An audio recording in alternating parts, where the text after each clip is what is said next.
if not yelling or hitting? What should parents do to raise good kids? Positive discipline that works. Hello everyone. Today I want to share with you a topic that I believe every parent has wrestled with at some point. What do we do when our kids misbehave if we don't yell or spank them? We're often told not to use harsh words or physical punishment. But rarely does anyone show us a clear alternative. I came across an article by a parenting expert, and it really struck a chord with me. So today, I'm going to retell it in my own words, with all my heartfelt emotions, like a friend chatting with you. I hope you'll find something helpful for your own parenting journey. First, let me give you the main idea that this article brings to the table. Instead of punishing kids with shouting or spanking, experts suggest we try something different: positive discipline. It might sound unfamiliar, but it's actually pretty relatable. This approach focuses on the good things our kids do rather than just pointing out their mistakes.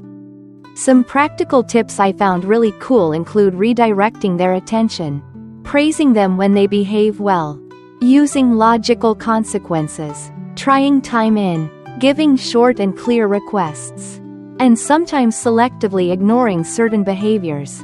Sounds interesting, right? Now, let me dive deeper into each part so you can picture it better. Positive discipline, a new path instead of punishment. Hey, imagine this. One day, your kid is being naughty, spilling water on the floor or screaming while you're already exhausted. Your first instinct might be to yell or even raise your hand. But here's the thing. Experts say that yelling or hitting might stop them in the moment. But it doesn't teach them how to behave better. Worse, it can leave emotional scars that we'll regret later. I used to wonder, if I don't spank, then what? And then I found the answer: positive discipline. Positive discipline isn't about letting kids off the hook. It's about teaching them with respect. It's built on the idea that there are no bad kids, just behaviors that are appropriate or not. I find this perspective so humane. Instead of making my kid fear me with punishment, I can encourage them to do good. Instead of just stopping bad behavior, I help them understand the consequences and choose better next time. What I love most is that it brings me closer to my child.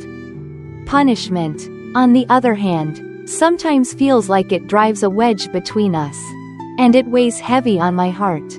Here's what hit me. Yelling or spanking might feel good in the heat of the moment, but it doesn't teach anything lasting. Positive discipline is like planting a seed. It takes time, but the rewards are worth it. What do you think about this way of seeing things? Simple ways to put positive discipline into action. Now, let me share some specific ways I found practical for applying positive discipline. I truly believe that if I'm patient enough to try these, parenting can feel a lot less stressful. Listen in and imagine how you might use them with your own kids. Redirecting attention. Once, my kid was playing with a knife, and my heart nearly jumped out of my chest. Instead of shouting, "Don't touch that knife," I grabbed the toy and said, "Hey, look at this cool car. Want to play with me?" Guess what? They got distracted right away. I realized sometimes kids mess around just because they're curious, and I can gently guide them elsewhere without all the drama. Praising good behavior. I remember one day my kids shared a toy with their sibling. I hugged them and said, "You're amazing. I'm so proud of you for sharing." Their eyes lit up, and I could tell they'd want to do it again. Praising them doesn't just make them happy, it's my way of saying, "This is what I'd love to see more of." Honestly, a well-timed compliment has more power than I ever thought. Logical consequences. One time, my kid scribbled on the wall. Instead of scolding, I said, "You drew on the wall, so now you'll help me clean it up, okay?"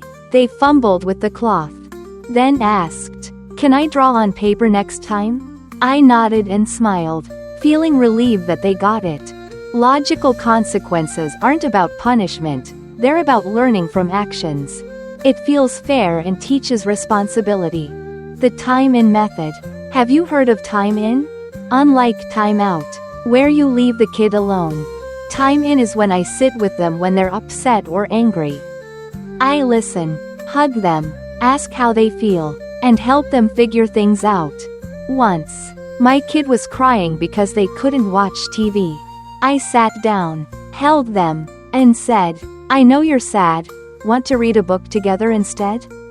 They calmed down, and I felt so connected to them. It takes patience, but it's a beautiful way to show love. Short and clear requests. Instead of rambling, "Don't leave your toys everywhere. I'm so tired." I tried saying, "Clean up your toys now. Okay?" Short, simple, and they get it right away. It saves energy and works surprisingly well. Selective ignoring. One day, I was on the phone, and my kid kept tugging at me for attention. I ignored it for a bit, no reaction. Soon enough, they got bored and went off to play. I learned I don't always have to respond instantly, especially when they're just testing me. But I'm careful, only ignore the small stuff, not the big issues. Friends, I know parenting is never easy. Some days, I'm so worn out I just want to yell and get it over with. But when I try these methods, things feel lighter. Positive discipline isn't a magic fix that changes kids overnight. It's about walking alongside them, respecting them, and helping them grow with meaningful lessons. I believe that with patience and consistency, I won't look back and regret losing my temper. What do you think? Give it a try and let me know. I'd love to hear your stories.